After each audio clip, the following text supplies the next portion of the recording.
Irreverent, entertaining, cool. You're listening to LA Talk Radio.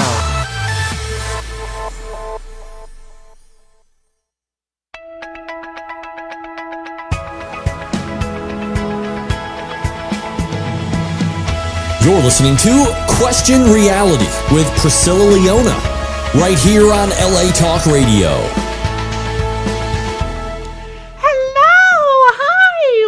Question Reality. I'm Priscilla Leona, and I am producer and host of this show. And we are coming to you where? Live from Los Angeles. Los Angeles! Yes! Los Angeles, California. And for 11 years, we have been providing our audience with entertainment industry career advice. And this show is for you if you are questioning your career reality and thinking about pursuing a career in the entertainment industry, or if you're just interested in tips in elevating your career. Now, the guests on our show include Emmy winners, Grammy winners, Tony Award winners, reality TV stars, working professionals, which include producers and directors and casting directors and talent managers and actors and singers and dancers and models and musicians. Who else do we have? Oh my gosh. PR agents, publicists, screenwriters, script supervisors, stunt people, celebrity makeup artists, entertainment attorneys, and the list goes on and on and on and on. So if they are in the entertainment industry, we try to have them on this show. Now, if you missed any of our shows, here are the 3 ways that you can listen to past shows. Number 1, go to our archive page, which is on the latalkradio.com website, and search for our show title, which is Question Reality, obviously. Number 2, you can go to iTunes, Google Play Store, right, Albert? Yeah, Google Play Store. We're on Stitcher.com under the podcast section. And we have, of course, our free mobile app, which is on the App Store and the Google Play Store. And lastly, we ask that you do us a little favor. Subscribe to our podcast via the Apple Podcast. So please do that. Always be entertained. Up late at night, nothing to do. Watch our podcast. That's the thing to do. Finally, if you want to be a guest or refer someone to be on my show to promote themselves, their products, and help others with their sage advice, then we're actually booking. We're always booked 6 months in advance. So right now we're booking for, I believe, June, July, August, September, October, and November. That's probably off. Because I don't know, just submit to the website. Go to our website, questionrealityradioshow.com, questionrealityradioshow.com, not latalkradio.com. That's the website where we air the show, questionrealityradioshow.com, and go to submit under the contact section. And that's it. So go now. All right. Very exciting. I just see this little hottie next to me. My goodness. We've had her on the show before. I just want to pull this up. I don't know if you can zoom in on it. It says Christina Linhardt. Whoa, that's a hard one. That was Albert. Albert, that's like his thing. I don't know if you can see him over there, but that's like his one duty over there to do the track. It's called Circus Sanctuary, and you might want to go right now and get this on iTunes. As a matter of fact, it's on iTunes. Where else is it, Christina? It's on iTunes. It's on CD Baby for the hard copies. It's on Spotify, though I prefer people go to iTunes. Spotify is like, yes. I heard problems with that. We're going to talk about that later. Now, I just want to do one little tiny announcement before we start with Christina Linhardt. That way you can go to iTunes and buy some of her music. We'll talk about that. I would love for you to share this information. We are currently seeking screenwriters who have powerful stories under 10 pages that revolve around a social bias incident.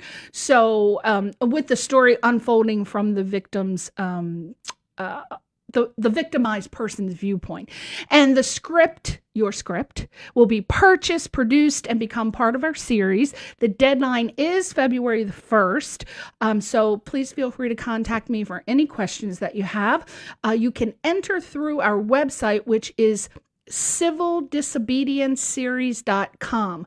civildisobedienceseries.com /script-contest.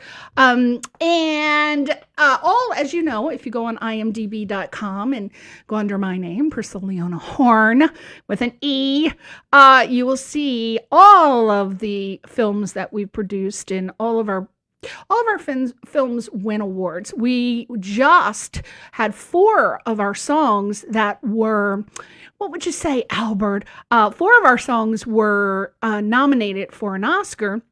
And we made the long list. Unfortunately, the short list, no, didn't expect it. They ended up with films like Frozen and Aladdin, and we knew what was going on. But, you know, as Sally Field said, it's just great to be nominated. So and actually we had another one of our films a while back nominated for an Oscar for independent film. So just to give you an idea that when your script is purchased, it will be produced and you will get lots of awards, tons of awards.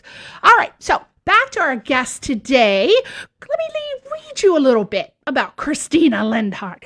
God, I had the Everyone same does that. problem last time. We want to put the D there. We want it So to be many people do. Linhardt, I know. right? Everybody does.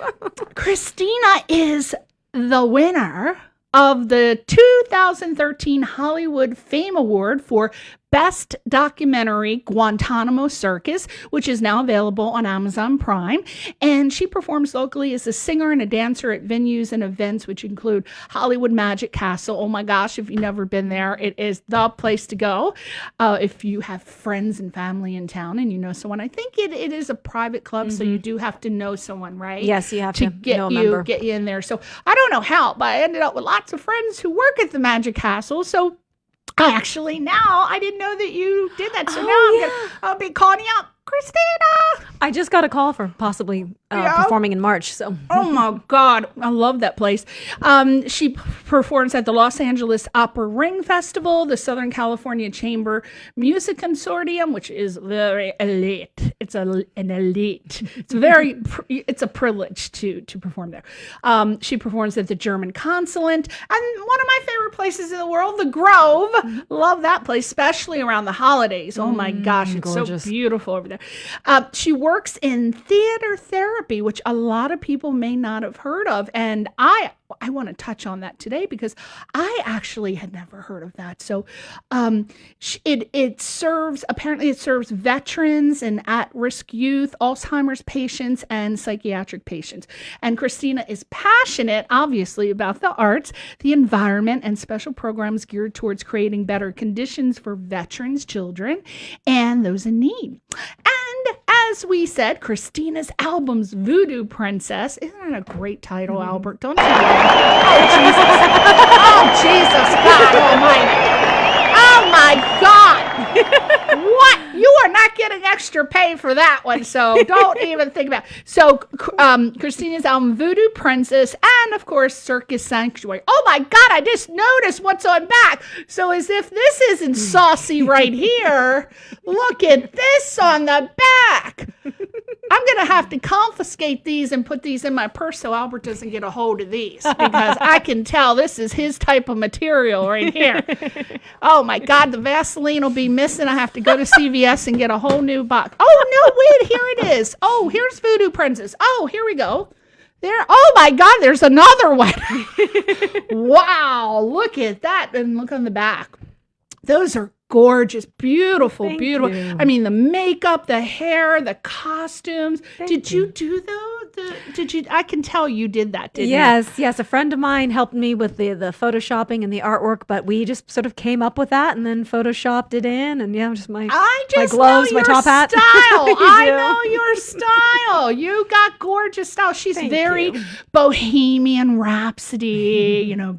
I love it. As a matter of fact, can we see your boots? Oh, my boots! My boots aren't as exciting as yours. I know. I just love. I have those. Oh my gosh, in black. I didn't realize I had those in black. Yeah, yours are the best because they have silver. Oh, right. Hold on. Let me see if I can get my big fat leg up here. Let's see. Wow! Wow! Look at this. You are so flexible. Woo! I know. Can you imagine? I can actually put this leg behind my head. Not that it's a pretty sight, mind you, but I can still do it. You are so flexible. Let's touch boots. Yes. Well, hi. How are you? Small feet too. What size are you? I am a 9. Oh, really? You look small. I'm 5.5. Oh my gosh. Well, that's because they're a big boot. Yeah. So your feet, if you took them out, like this is puckered. So right there, yours look small. You got a small foot. Look how flexible you are. I'm so impressed. That's what Albert loves about me. That's one of his favorite things, right? But so we're rocking the boots today. I am flexible amongst my other talents. This is one of them. Okay, we're going to take our legs off of the table now, but so glad you could see the boot. I am so impressed. Thank you so much. Now, gosh, we have so much to talk about. I wanted to start with talking about, by the way, go to Christina's website, circussanctuary.com, circussanctuary.com. She's also on Facebook, YouTube, IMDb, and Amazon. Give her a little thumb up and a follow, please. We all need little thumbs these days, right? Thank you. It does help. Yeah, everybody needs a thumb and a finger every day, but we won't talk about that. Now, let's talk about your education and training. Now, you may not know it, but you got to go to her website to read her bio, because I couldn't even, you would just have to read for like half an hour and, her, everything she's done in life. But just to touch on it, under her education and training, she has studied acting and movement at Oxford University in England. Woo! French at the Euro Center in Paris. German at the, how do you pronounce that? Goethe The playwright Goethe Institute in Berlin, and received her bachelor's of music in vocal arts from USC with a minor in theater arts. So obviously we're looking at a brainiac here. Not only is she academically achieved, but she is theatrically achieved as well. Now I realize that we have something in common. Mm-hmm. You apparently appeared opposite Oscar winner Maximilian Schell in Faust Comes to Grand Avenue, yes, with the Los Angeles Opera. Mm-hmm. And I, dear people, I was in Der Rosenkavalier. Were you?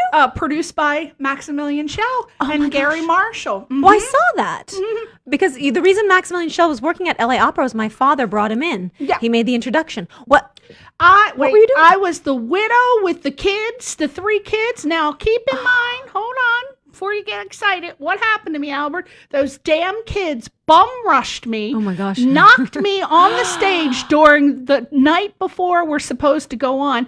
I tore my meniscus in my right leg. I hurt my back. I rolled. You know how it's slanted? Mm-hmm.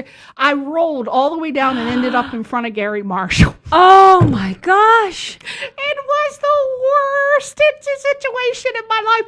And then Gary Marshall goes, I think that's time for lunch. Oh my God. I'm like, well, I feel like I'm in New York. Wow. So that's what we have in common. Oh my gosh, that's so exciting. Yeah. So also you have voice lessons. You gave voice lessons. This is exciting, everybody. Gave voice lessons to Grammy Award winner Dawn Robinson of In Vogue. Yes, long time ago.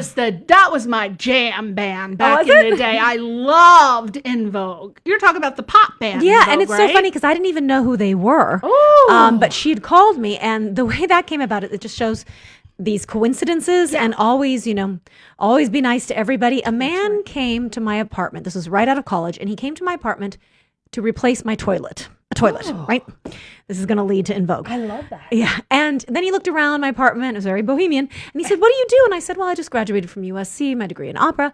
And he said, do you teach voice lessons? And I said, I do. And so he said, can I have a lesson? So I gave him a lesson. The plumber? Yeah, the plumber. I love that. Yeah, he was doing like R&B and rap, and I gave him a voice lesson, and I really felt on. I felt like it was my best lesson, and that was like it. He never called again. And I thought, oh well, he didn't like the lesson, but turns out he talked about it a lot, and he somehow knew Dawn Robinson because he was working with her, and he told her all about the voice lesson. And next thing you know, she called me up for lessons. Oh, this was years ago. This was like in the late 90s or 2000. Wow. And it was right before she had to move out of LA, and but it was, and I didn't know who they were. And then friends of mine are like, are you kidding me? Oh In my Vogue? God, they were the jam. Right. Because I was so isolated. I was such in the classical music world at USC. Yeah, you wouldn't have been. Well, if you went to the clubs, you were discoing at the clubs in the late 80s and 90s. You'd know In Vogue, but you were in the world of opera. Right. So it's a different world. Right. And so it was then when I found out who she was, I'm like, wow, this is like a lot of responsibility, because she'd already.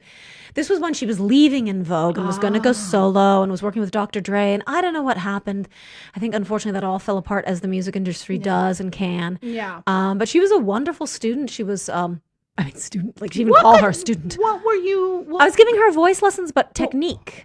She wanted fuller technique.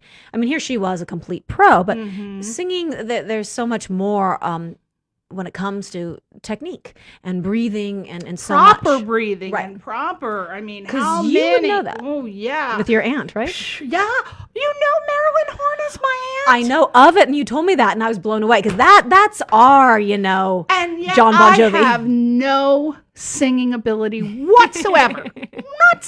And yet we have Marilyn Horne, who, for those who don't know, she's an opera singer. Can't sing a lick, did not get the musical gifts. But so many singers, and I don't know if you know this, but I think Adele maybe ruptured her vocal cords, or somebody. Yeah, she did. From improper. Well, I don't want to say that, but that's what I heard. I don't know, Adele, so don't be coming at me. But that was what was in the paper. It was in the paper. So yes. you were. So it's very good to get proper singing lessons. Right, because you can get vocal nodes. You can really ruin your voice, even if you're getting a great sound that sounds fabulous in a recording.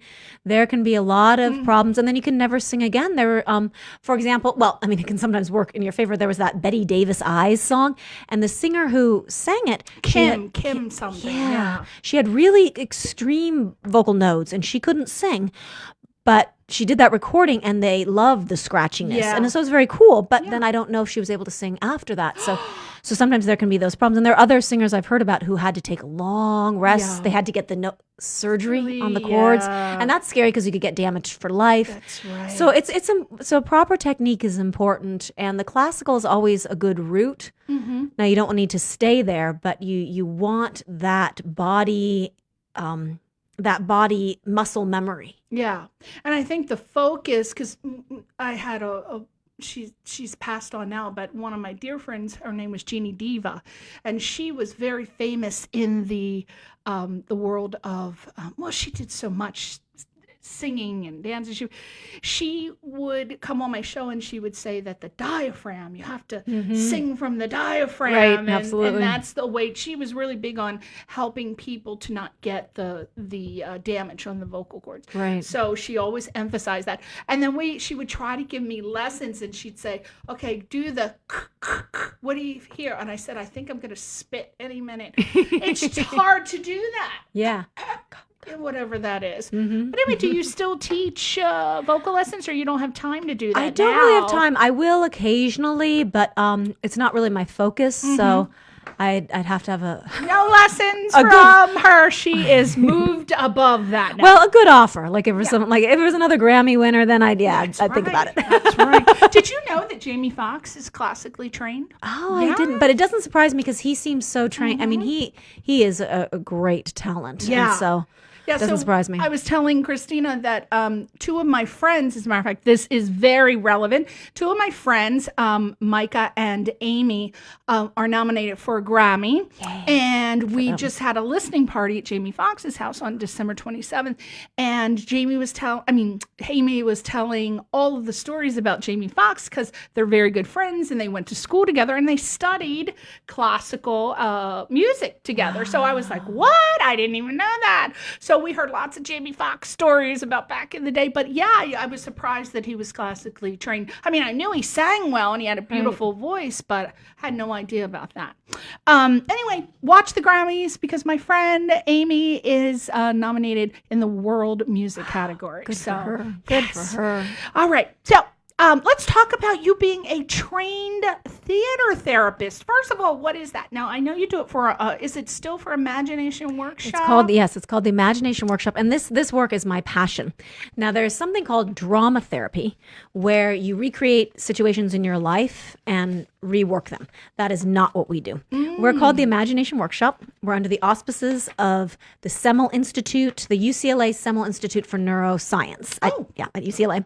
Used to be the Neuropsychiatric Institute. Legit. It is. It's very legit because that's actually a pretty cutting edge program. But our Imagination Workshop was founded by Lyle Kessler and Margaret Ladd. He's a playwright. She was on Falcon Crest. They founded it back in the 60s in New York at a psychiatric institute. And so we work with mental patients. We work with PTSD homeless veterans at the VA hospital. And we've also worked with Alzheimer's. And so what we do is people play characters other than themselves. They make up characters. And through the guise of a character, they can have a new experience. They can all of a sudden feel they can get out of themselves and their old patterns. All our vets say when they did the Imagination Workshop for the first time, they were not their trauma. They were not their PTSD. They were not their past. They could be something else. Wow. That's amazing. And you work with at-risk youth and juvenile lockup facilities. Yes, what do you do there? Same thing? Or? We've moved into doing that. Originally, I started substitute teaching in juvenile hall when I was like 23, 24, just out of college, and I was having a lot of fun. Yeah, These kids are crazy and wild. And then I did a lot of programs like the Bridge program or East LA Classic Theater, where we use theater as academic intervention. So it wasn't therapy, but it was academic because for the first time the kids would write more than they ever wrote because it interested them. Yeah. Because the arts interest you and if they could tell their own story. So, and a lot of times the kids would read for the first time, not for the first time, but more than they ever read before because it interests them. Wow. So we used theater as academic intervention. Now, are you still doing that? I'm still doing the Imagination Workshop. Okay. And working with the veterans right now. We just started a new group of fabulous mentally ill, criminally insane, homeless, dual diagnosis veterans. And all of those at the all same of those like time? in one guy. Yeah, everyone's like in one guy. They're the most wonderful people on the planet, though. And we're putting on a play with them. They're going to write it. We're writing it with them, and we're all going to perform it together. And where and when does this take place? That will be April 18th at the Brentwood School. The Brentwood School is hard to find the theater, but the Brentwood School, April 18th. Also, April 17th is open dress rehearsal. It'll be a short original play that they write, but it's all about the process for them. And that's April 18th at 8 o'clock. At the Brentwood School. What day is that? That's a Saturday. Saturday but people night. come the Friday too. Okay. And it's free to the public, absolutely free. And then usually afterwards we open it up for Q&A to talk about the process and how it was healing. And it's in conjunction with New Directions. So it's Imagination Workshop and New Directions for Veterans. Now, I know you pointed something out about how difficult it is to get to Brentwood. Are there any tips? Because as soon as you say something's in Brentwood, I'm like, pass. Forget it. I know. It is crazy getting any tips on how to get there. Where to park. There's no parking. Well, this is a good thing is parking's included at the school. So free parking. So whenever I hear free parking, then I'm much more concerned going. That's right. On the Saturday, it shouldn't be as trafficy. You can get off Sunset on the 405. And you should be able to access the school. I'll send you out information on that. But you just go to Brentwood School. It's off of Sunset. And then it's this long way down. But it's free parking. Oh, good. Free show. Oh, and you get to you see the can't veterans. be free. Exactly. We love free. Especially when and some of these guys are so such beautiful souls. I mean, these people have been through it. Are they, okay, so this is at a school, and where do these people normally live? Are they They live at the VA hospital. They're in shelter. They're at the New Directions, which is a shelter and a live-in recovery program. Okay. It used to be lockup, and I used to work with them too. So we're only using the Brentwood School Theater because the Brentwood School is supposed to be helping the veterans. I sense there's a story there. So they sometimes, they are obligated to give us that theater. Okay. They need to be helping more, I sense. Yes. By doing something. Yes, the Brentwood School, because technically they're not even supposed to be on that land unless they help the veterans. So and they're not helping as much. No. So we need more help from them for the play. Exactly. What can they do? Well, they can spread the word about the play. They can give us the theater, which they're going to. That sort of thing for promote. starters. And promote the play. Exactly. Yeah, Get promote. people. Yeah, and then probably have a long list of people that they could do for. And or if they don't want to do it, give it to you and you'll do it. Exactly. And the play is free. And I want all the artists in the world to come see it for free. But, the Brentwood school community, they certainly could give a few donations. I don't think that would. They're not giving donations, people. We're going to pick it. There's a whole LA Times article about this, so I'm not saying anything that wasn't in the LA Times. Right. Yeah. Well, we need to talk to the people at the Brentwood School. That's right. Mm-hmm. Now, we have something in common. I only did it one time, but your hobbies, because you would not think that this cute little tiny little what is that called? In the Macbeth play, Midsummer's Night. Oh, Midsummer Night's Dream. So Shakespeare, right? Thank you. So you all remind me of that little fairy. Was it Oberon? Or was it Puck? Puck. I played Puck in the opera. Oh, really? There's a Midsummer Night's Dream opera written by Benjamin Britten based on the Shakespeare, and I played Puck. Thank you. I always saw you as Puck. And so you wouldn't imagine that this little thing, my little Puckster, does some of these hobbies. Are you ready for this? She skydives, which I did one time. It was the greatest thing of my life a long, long time Where ago. did you do it? At the California. Yeah. That's where I went the first time. Off of the my first time. Yeah, that's the first and only time.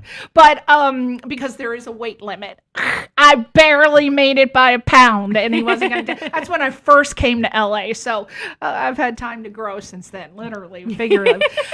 She skydives. Are you ready for this? Street fighting. This little thing does Krav Maga. Krav Maga. You know Krav Maga, that's the, I believe, let me make sure I got it right. That is the Israeli army technique for fighting. Right, the Israeli army, martial art, or actually it literally means street fighting, Krav Maga, or contact combat. It literally means contact combat. And it was started by the Israeli army, yes. Right? But that's some serious shit. It can kill your ass in seconds. Yes. She could kill both of us with like one swoop. We'd be doing the radio show. She could take us out. Right? But I never would. And also you, now have you ever entered competitions for that? I mean, what did you? That's a great skill for a woman to have. It is. It's really important. Any fighting. Right. I believe in it because I started training. It gets a little darker, but I had been severely attacked. But I survived the attack. And then I learned Krav Maga. And they wrote about it at Black Belt Magazine, 2005 edition. But I had been severely, he was trying to rape me. He was trying to kill me. He did neither. He neither raped or killed me. But he would beat me over the head, tied me up, everything. I was black and blue. He was beating me over the head with a shovel, and I kept fighting. And this was in Topanga Canyon. I mean, I had just traveled all over Africa by myself. Nothing happened to me. Here in the U.S., is where I got attacked. But so after that, it was really important for me to let all women know that they should train, and all young girls should have martial arts. I really feel that way. I remember one lady I knew was offended when her physician suggested that she get her child into martial arts. He said, well, because you never know. And she's like, how could you even suggest that? I'm like, how could you not? Yeah, exactly. You need to know reality or question the reality. But, you I like that. But see how she gave me get a that in. But yeah, it's all so young girls should do important. martial arts. Oh my I really God, think. yeah, and women too, because the older Women, yes. you get, If you haven't done it, do it, yeah. yeah, the older you get, you're not as strong. And you see, Krav Maga, there's difference with martial arts. I also studied Aikido. Like if you were starting a little girl off, I'd say Aikido, because in the long run, an Aikido master is going to be able to do more than anybody. But if you need some short-term, really powerful stuff, you want something like Krav Maga, because that just gives you street fighting techniques on getting the vulnerable, not having to worry about your size, because everybody has those vulnerable spots. Yeah. You know, the Aikido, if after 20 years you can flip people into real people, but that takes a long time. But I recommend that too. Yeah. But if like women out there who just you want some street smarts, do the Krav Maga, because they taught us how to defend against knife. Well, knife is hard, but defend against guns, defend out, and just when you're going to your car with your keys, various things. Yeah. Please listen to her and go instead of doing doing selfies all day, go take some Krav Maga lessons, okay? Women, we need to take it. Exactly. Now, are you still volunteering for Tree People's Speakers Bureau? What is that? That sounds cool. So Tree People, do you know Tree People? No. Oh, the best. I like the word. The best, you probably drive by it all the time. If you ever go over Coldwater Canyon, Coldwater Park is the home to Tree People. And Tree People was founded by the most wonderful man, Andy Lipkiss, years ago in the 70s when he was 15 years old.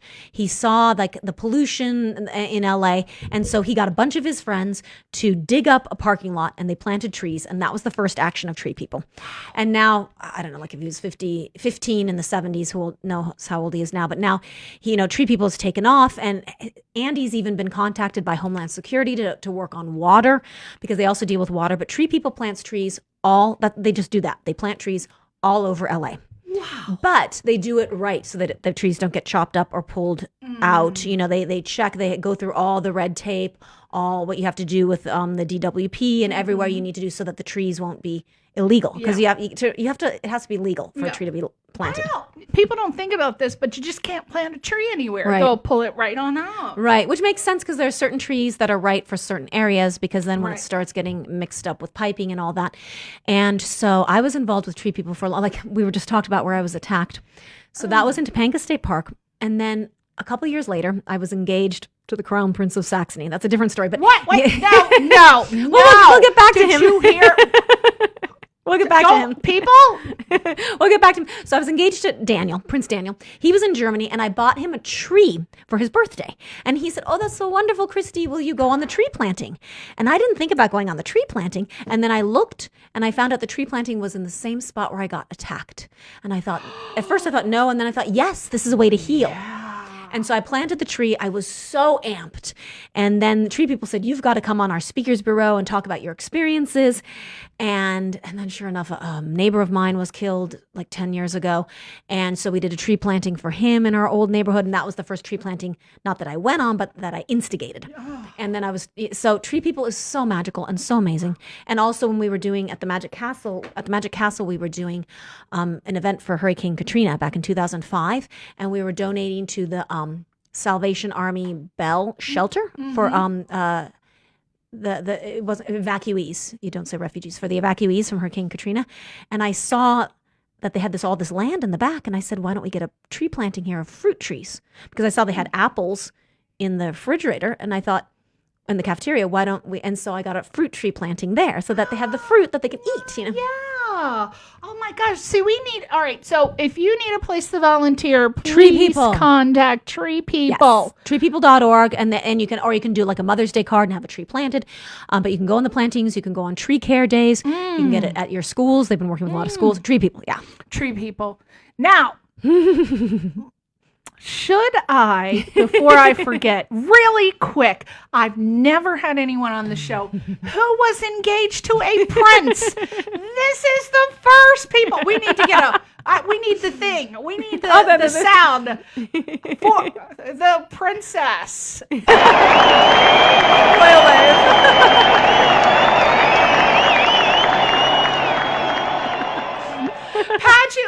Pageantly.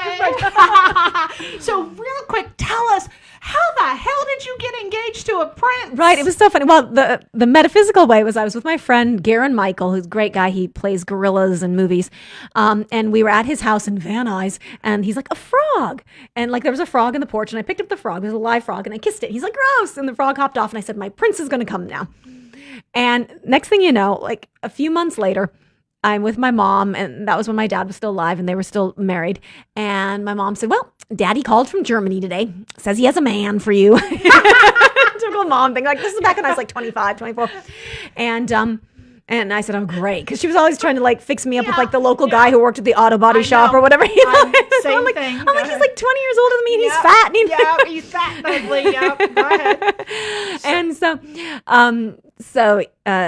And she said, oh, no, you like this guy. He's a prince. And I'm like, and you're thinking, oh, he's a prince of a guy. Right. And so, but actually who my dad was referring to was actually the father. His name was Prince Rudiger, and it was of Saxony.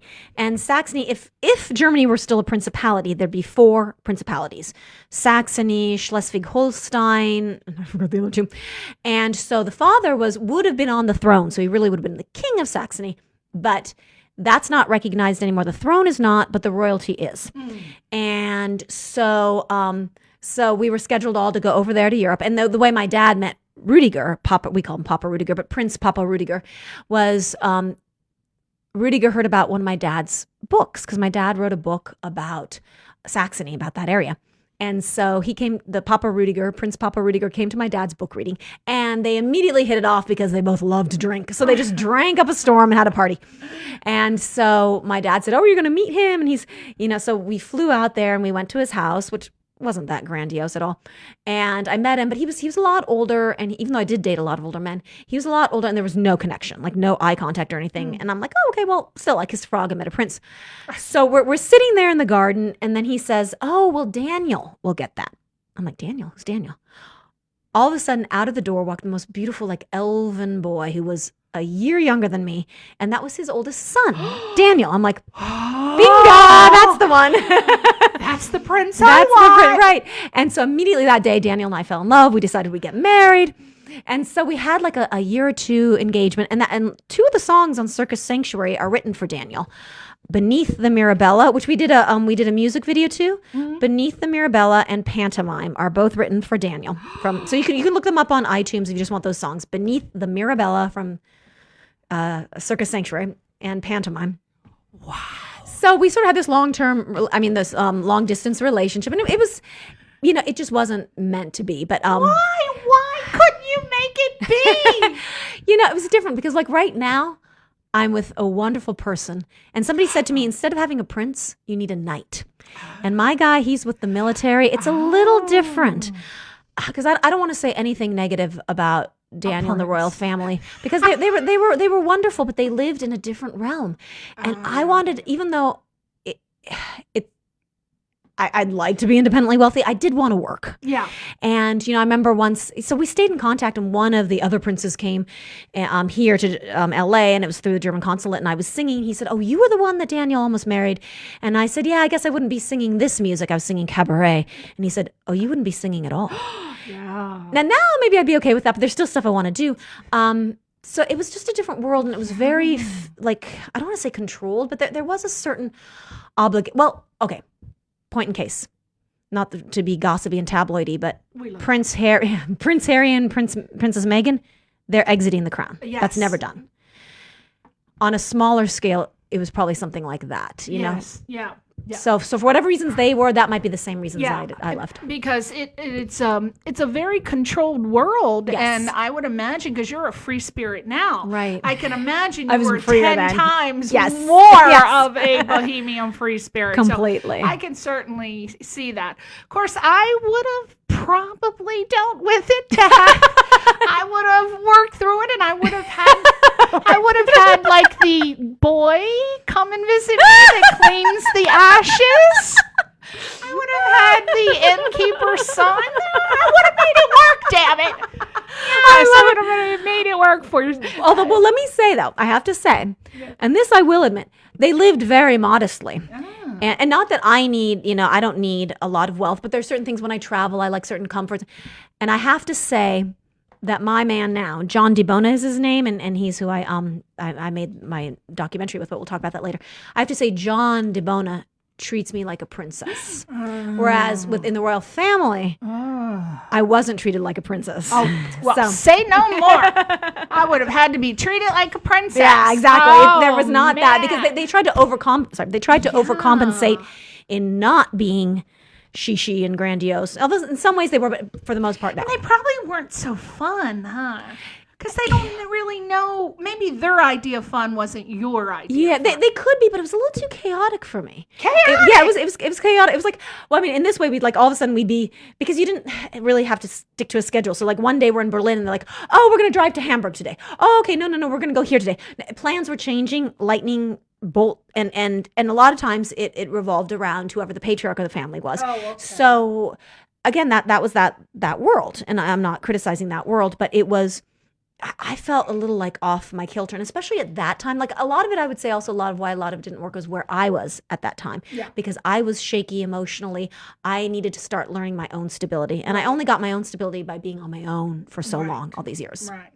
Well, there you go. We could have had a princess, but think of this: I would have never gotten to meet her. She was. That's a right. princess, Exactly. We're moving on from the prince now. But we'll probably never have a person on our show ever who came that close to being a princess. So let's move on to so exciting, your documentary. Yes. Guantanamo Circus, which is now available on Amazon Prime.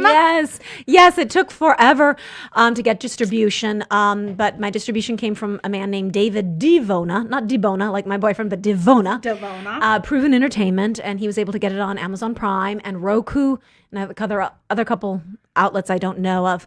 And that actually came through, I'll just give a plug to a wonderful man named Jules Heimovitz. He's retired now, but he was a good friend of mine, and he had been head of MGM and Spelling Entertainment. And so he made the connection, and I was very grateful to him. But a lot of Guantanamo Circus's success goes back to you. Me? How come? How did that happen? Because you were on the initial screening layer that got Guantanamo Circus into the Burbank International Film Festival. That's right. And you watched it first and passed it on. And it's always those gatekeepers. Because, and I'd like to say, for anybody out there making a film, if you get rejected by 1 million film festivals, which I have, I have to say, if it just know that it's because you didn't know somebody in that. And unfortunately, that's the way it is. That is right. I am a screener for 2 film festivals, Burbank International Film Festival and NSAEN Film Festival. So I can tell you that there are so many wonderful, wonderful films that you screen. But you got to think about how thousands and thousands and thousands of entries are made to these film festivals every day during the period. So not all of them can be screened. And right. So don't give up. Don't be discouraged. So don't be discouraged because you and I would encourage you to resubmit always to that film festival. Always. And then make sure you put a note on there that says something like, I submitted to your festival last year. Maybe it didn't blah, blah, blah, blah, but just trying again. It's very important to put that in the notes. That's very good. That's good to know. I didn't know that. And I'll always keep that. Put that you submitted, because there are people that read those notes and they'll be like, oh, they submitted last year. And then they'll get scared because if you keep entering it, they're like, because, there's a lot of money involved with submitting fees. Right. Some of them can be up to $80, and it breaks my heart that you have to pay it. But that's why it's so important that when you're planning your film, that you keep a bumper cushion, at least 20% of your budget. Really, it sounds like a lot, but you got to keep that for the post-production, and you got to keep it for your marketing and your poster, and most importantly, submitting to film festivals, because it is very expensive. But keep doing it. Right. Always. And put your note. So Guantanamo Circus, I'm going to watch it tonight. We have Amazon Prime. Oh, yay. I think I watched it before and it was fantastic, but I'm going to watch it again. Thank you. And I encourage anybody, if they'd be willing to write a little review down below, because I've had friends watching it, but if you go down on the page and you can write a review, apparently that helps bump it up. And I haven't gotten very many people on the Amazon. Yeah, see, I think a lot of people don't know that. I didn't know that. Yeah, most people don't know that, and that's why a lot of friends are watching it, but not knowing how to write a review. But somewhere, I guess afterwards, there must be on the page, or the page that you initially click on, a way to rate it, but also to write a little review, even if it's just 2 words. Great job. Yeah. Right on the Amazon Prime. On the Amazon website. Prime link. It should be right there on the link. Yeah, I haven't done it myself, so I should figure out. I didn't know but that. yeah, and that helps a lot. Well, now you got a new documentary coming out, Troy. The What original is it? The original Lady Boy. Right. What the hell is that about? Right. I love that title. Although, I just want to say, Guantanamo Circus stars our good friend Count Smokula. He was in it too. Our good friend Smokey Miles. Smokey Miles, Count Smokula. Oh, he's so funny. Have you had him on the show? Yeah, a long time ago. Yeah, Mhm. yeah. So he's cigar smoking maniac, right? He doesn't smoke anymore at all. He No, doesn't? but he does the Count Smokula act, and then he's Smokey Miles. He's fabulous. Yeah, he's wonderful. But yeah, so it was his circus that got us to Guantanamo Bay, Cuba, and that's what we did. We don't actually know what it's for. I know what it's about, but real quick, make sure you. Oh yeah, so it's about a circus, and I was part of that circus that went to Guantanamo Bay, Cuba in 2006.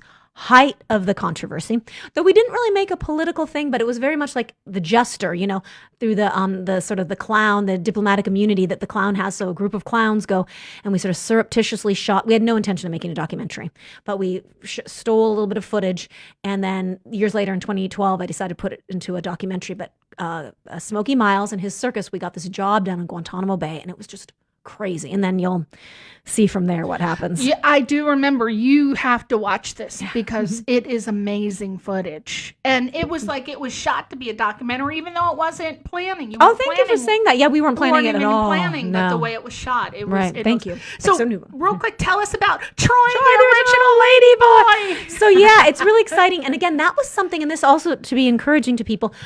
After doing Guantanamo Circus and learning how much a documentary costs and how hard it is to get into film festivals, I decided I'm just going to make this for YouTube, and I'm not going to put any money into it.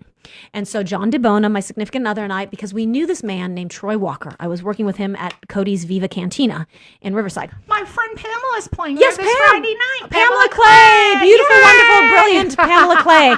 The best Edith Piaf interpreter on the planet. Absolutely. Pam's fabulous. And so Cody used to own Viva Cantina, and Cody was the musical director for Troy. And Troy Walker had been this legend back in the 60s. He had been openly out and openly gay. And yet he was a star at the Palomino Club, which is country western, which wasn't exactly queer friendly. Yeah. And they loved him. And he played with everyone, Jerry Lee Lewis, all these fabulous people. And so he was just this hit and this wonderful, he won over anybody who had any kind of homophobia. They fell in love with him. And this was the 60s and 70s when it was still kind of illegal. And so then in the documentary, what we do is we rediscover that now in his late 70s, he's still alive, and he celebrates his 80th birthday, and he's performing at Cody's Viva Cantina. And that's where I met him, was performing at Cody's Viva Cantina. So John and I just got our camera, did the research we could, and put together this short documentary, Troy, the Original Ladyboy, still not released. And we were just going to put it on YouTube. But Heartland Film Festival, which is a big one, an Oscar qualifier, Craig Prater at Heartland Film Festival found it and wanted it to be the premiere of their first ever Pride Stride night at Indie Shorts as part of Heartland Film Festival. And they flew us in and they flew Troy in. And Troy is living in nursing care, hadn't been on a plane in 30 years, hadn't been in a shishi hotel in a long time. I bet he loved that. And he loved it. So also for anyone making films out there, just do it, follow your heart. We didn't put any money into it, and we might just put it up on YouTube because our pay was that, being flown into Heartland Film Festival, getting the biggest reception you ever could have gotten, and giving this gift to Troy Walker. So where was it viewed? That means, actually it says 5:46. Oh, that's the 5 minute. Yeah. 5 minute. Oh, okay, yes. 5 minute mark. Here it says 48. 48? Oh, so okay. is it 46 or 48? 48. Oh, okay. Oh, my goodness. Okay, so we got 2 minutes. So was it ever shown anywhere? It was shown at the Burbank International Film Festival this last year, and we showed it at the VFW Gudgeon, and then it showed at the Pride Stride. And so now we're figuring out where it's going to be, so just keep your eye out for it. Well, you have to submit it to NSAEN Film Festival, which is the other film festival that I screen for. Love to. Okay, great. And I have a feeling it's going to do well. So what can we do to help you get this on Amazon Prime? Is there anything we can do? We might have a lead to get it on Amazon Prime, but I'm going to feel out the whole LGBTQ distribution, because that might be better for it. Have you tried to submit that to all the LBGTQ? We have submitted festivals? to a lot, and a lot of them rejected it. So just showing that, you can have some success and then be rejected. So, but it's not. I would never say it's rejection, because I'm telling you, right, exactly. It doesn't get viewed, right? 98% of the time, it's not viewed. Exactly. So you keep submitting it to Thank keep you. doing it when you get the money. So right, exactly. I would do a fundraiser on one of those crowdfunding sites to Right. get money to submit it to the festivals. They Right. people who need a tooth Right. could do a crowd fundraiser. So why not? You Exactly. never get paid. Or we might just want to give it away on YouTube and have everyone see Well, Troy, because we didn't put any money into it. We got our reward, but we're not quite sure, because just in case we get. Because PBS was going to screen it, and then 2 minutes then all of a sudden they stopped. So is it on there now? Can we watch it on YouTube? No, you can't. You can haven't put- watch the trailer and the sneak preview The on trailer YouTube. and the sneak So if you go to YouTube and go Troy ! The original Ladyboy, you can see some good footage, some good teasers. Oh gosh, well I really want this to become a documentary now. Thank you. Well, I mean, it is a documentary, but we I have to want it to figure be, yeah. Like Thank you. Well, an Oscar nominated. I would documentary. love that. We got to see how we can do it. So what is upcoming, real quick, for your? Isn't that just I love it. wonderful? Real quick? What's upcoming for Christina Linhardt? Upcoming, I'll probably be at the Magic Castle performing again, probably in March, and then my in the Peller Theater with Albie Selznick and Andrew Goldenhirsch, and then our Veterans Play April 18th, because that's where a lot of my passion is. And Remind me, send me something I will, so definitely. I can promote it on the radio show, and then be so great. we'll come too. Oh, that would be as so long as he great. doesn't have a gig, because he's a Right. musician as well. Right, exactly. Okay, so that is Christina Linhardt. Thank you. Linhardt. It is. Linhardt. Yeah, Linhardt with It's German spelling. Yeah. Linhardt. Right. Christina Linhardt. Circus Sanctuary, available now on iTunes. Please go there and get a copy, even if it's one song. Get one of the two by the Prince. That was written for the Prince. And also, you can get Voodoo Princess on iTunes. And tonight, there's nothing to do on a Sunday. Make sure you watch Guantanamo Circus on Amazon Prime. Thank you so much for being on the show. Say goodbye to your fans. Bye-bye. Thank you all so much. Bye.